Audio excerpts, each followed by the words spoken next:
Alright guys, I know what I'm doing a lot of the time, but this happened from, I believe, one of the connectors. I'm not 100% sure. Now you might think that I shorted it out through that roof, but all my connectors go through plastic piping so they don't actually touch any metal at all. So that happened yesterday. I got home just in time. I was just picking up some servers and stuff from a guy I know, and on the floor down here, now it burnt.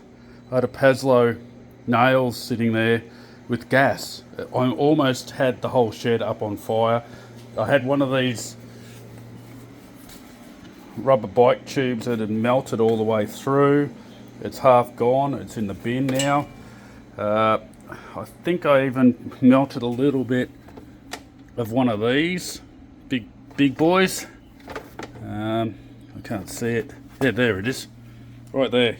That was sitting there on the ground because, you know, I need to clean up, of course. So I'm thinking, I don't know what you guys think, but I'm starting to think, well, maybe I just bite the bullet, sell all the stuff I've got here, and move on to buying a system that's already built in, ready to go. It'll cost me more, but at least I know they've got a backup. So what do you think?